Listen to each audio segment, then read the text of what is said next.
अस्सलामुअलैकुम बच्चों, कैसे हैं आप सब। उम्मीद करती हूँ खैरियत से होंगे।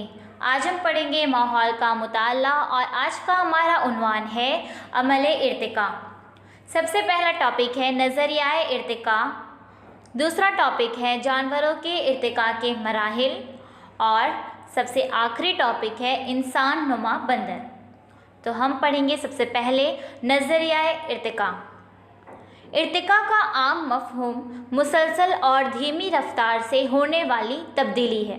जिंदा या जी हयात की ज़िंदगी में इर्तिका के नज़रिए की वजाहत इस तरह की जा सकती है। जानदार अपने माहौल में होने वाली तब्दीलियों से जुड़े रहने और अपने वजूद को बाकी रखने की कोशिश करते हैं। इनमें से किसी खास नू या किस्म के जानदारों की जिस्मानी बनावट में कोई अंदरूनी तब्दीली वाक़ होती है। बहुत ज़माने के बाद ये तब्दीली उसी नू के जानवरों की अगली नस्ल में मौरूसी तौर पर मुंतकिल होती है। इस तरह असल नू से कुछ मुख्तलिफ खुसूसियात रखने वाली एक नई किस्म वजूद में आती है। ये नई किस्म अपनी असल से ज़्यादा तरक्की याफ्ता होती है। क्या बताया जा रहा है आपको कि जानदार अपने माहौल में जो तब्दीलियाँ होती हैं उससे जुड़े रहने के लिए और अपने वजूद को बाकी रखने की कोशिश करते हैं। तो फिर क्या होता है, इनमें से किसी खास नू या किस्म के जानदारों की जिस्मानी बनावट में अंदरूनी तब्दीली वाक़ होती है। तो बहुत ज़माने के बाद ये तब्दीली उसी किस्म के जानवरों की अगली नस्ल में मौरूसी तौर पर मुंतकिल होती है। मौरूसी तौर पर यानी कि जो विरासत में हमें मिलती है, जैसे कि आप हो सकता है अम्मी की तरह दिखते हो और आपका भाई अब्बू की तरह दिखता हो, या दादा दादी पर गया हो, फूफू पर गया हो, है ना। तो जैसे हम इंसानों में होता है कि हम कहते हैं ना कि विरासत में हमें मिलती है कुछ चीज़ें ऐसी होती है जो हमें विरासत में मिलती है, जैसे आँखें, है ना। किसी की ख़ानदान में देखते हैं सबकी नाक एकदम खड़ी होती है, तो किसी की सतुआ जैसी नाक होती है, किसी का रंग जो है वो अपनी विरासत में गया होता है, यानी कि अपनी फैमिली की तरह होता है। तो बिल्कुल उसी तरह जानवरों में भी होता है। इस अमल में कई मरतबा असल नूए हयात नापैद हो जाते हैं। बाज़ मरतबा असल नू हयात से एक से ज़्यादा तरक्की याफ्ता किस्में पैदा होती हैं। इर्तिका का ये नज़रिया पहली मरतबा वाज़ेह तौर पर जिसने पेश किया वो साइंसदान चार्ल्स डार्विन है। जी हयात की जो किस्में बदलते हुए माहौलियात से मुताबिकत रखने की सलाहियत रखती हैं वो कायम रहती हैं, और जो किस्में ऐसा नहीं कर पाती वो इर्तिका के अमल में नीज़ नाबूद हो जाती हैं। क्या बताया जाए आपको कि जी हयात की जो किस्में हैं वो बदलते हुए माहौलियात से मुताबिकत रखने की सलाहियत रखती हैं तो वो कायम रहती हैं, और जो ऐसा नहीं कर पाती वो इर्तिका के अमल में नीज़ नाबूद हो जाती हैं। पहले ज़मीन पर डायनासोर ग्रोह से ताल्लुक़ रखने वाले जानवरों की कई देवकामत किस्में मौजूद थी। ऐसा बयान किया जाता है कि ये किस्में अचानक नेस्त नाबूद हो गई। ख्याल ये है कि अचानक कोई कुदरती आफत आई होगी या माहौल में अचानक तब्दीली हुई होगी जिसकी वजह से ये डेल डोल वाली किस्में तबाह हो गई। पैरों वाले डायनासोर के हिजरी नकोश के बाकियात मिले हैं। ऐसा समझा जाता है कि दो पैरों पर चलने वाले या परों वाले डायनासोर की बाज़ किस्मों में तगय्युर और तरक्की हुई और इस तरह बाज़ परिंदों की तख्लीक हुई।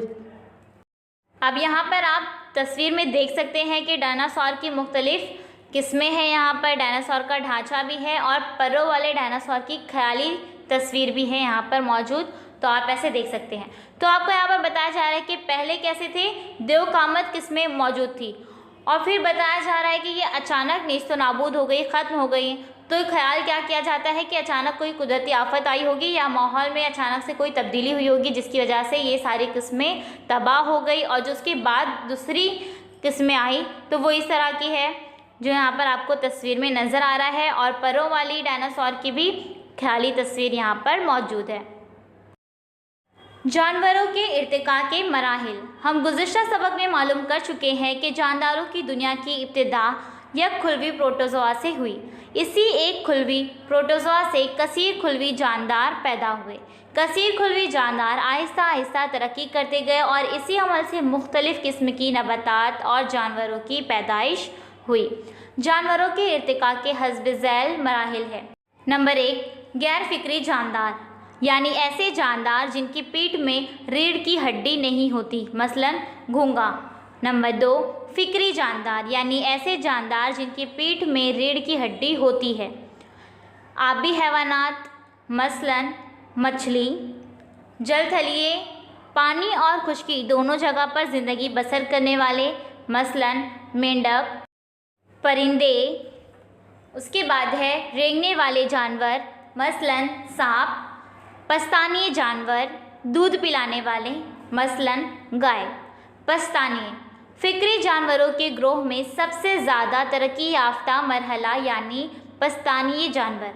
माँ का अपने शिकम में बच्चे की नशोनुमा मुकम्मल होने के बाद उस बच्चे को जन्म देना और पैदाइश के बाद अपना दूध पिलाकर उसकी परवरिश करना ज़्यादातर पस्तानियों की अहम खुसूसियात है। प्लेटिपस बतखनुमा चोंच वाला पस्तानिया। यहाँ पर आपको समझ में आया, पस्तानीय जानवर यानी दूध पिलाने वाले मसलन गाय। और फिक्री जानवरों के ग्रोह में सबसे ज़्यादा तरक्की याफ्ता मरहला किसका है? पस्तानीय जानवर का है। माँ का अपने शिकम में बच्चे की नशोनुमा मुकम्मल होने के बाद उस बच्चे को जन्म देना और पैदाइश के बाद अपना दूध पिलाकर उसकी परवरिश करना किसकी अहम खुसूसियात है? पस्तानियों की अहम खुसूसियात हैं।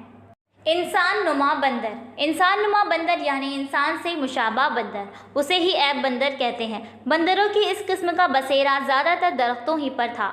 जिन ऐब बंदरों की किस्मों का बसेरा दरख्तों पर था उनकी बुनियादी शक्ल सूरत बंदर ही की तरह कायम रही, लेकिन उनकी बाज़ किस्में घास के इलाकों में दरख्तों की बजाय ज़मीन पर गुजर बसर करने पर मजबूर हो गई और ये किस्में तरक्की करती गई। बाज़ लोगों का मानना है कि इनसे बिलतरतीब तरक्की होते होते नौए इंसान का वजूद हुआ। ये मखलूक सबसे पहले बर्रे आज़म अफ्रीका में वजूद में आई।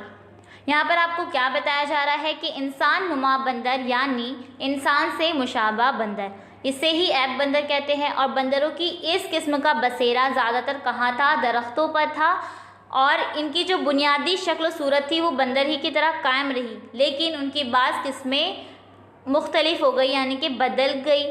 क्या हो गया कि वो घास के इलाकों में दरख्तों की बजाय कहाँ पर रहने लगे? ज़मीन पर गुजर बसर करने पर मजबूर हो गए और ये किस्में तरक्की करती गई। बाज़ लोगों का मानना है कि इनसे बिलतरतीब तरक्की होते होते नौए इंसान का वजूद हुआ। तो बच्चों आपको क्या समझ में आ रहा है कि जो ये इंसान नुमा बंदर थे इनकी बुनियादी शक्ल सूरत बंदर की तरह कायम रही, लेकिन इनकी जो कुछ आदतें थी वो बदलती गई और ये किस्में तरक्की करती गई। तो बाज़ लोगों का मानना है कि इनकी जो बिलतरतीब तरक्की हुई इसी वजह से नौए इंसान का वजूद हुआ और ये मखलूक सबसे पहले बर्रे आज़म अफ्रीका में वजूद में आई। इसी को इब्तिदाई इंसान आदि मानव कहते हैं। आदि का मतलब होता है इब्तिदाई, तो इसीलिए क्या कहते हैं? इब्तिदाई इंसान। इसे क्या कहते हैं? इब्तिदाई इंसान। और आदि मानव, आदि का मतलब होता है इब्तिदाई। आइंदा सबक में हम इंसान के इर्तिका और तरक्की का मुताला करेंगे। तो बच्चों आपको समझ में आया इंसान नुमा बंदर, ये हमारा आखिरी टॉपिक था। तो उम्मीद करती हूँ आपको अच्छी तरह से ये सबक समझ में आ गया होगा। जल्द ही मिलेंगे एक नई वीडियो के साथ। अल्लाह हाफिज़ बच्चों। Please subscribe the channel and press the bell icon.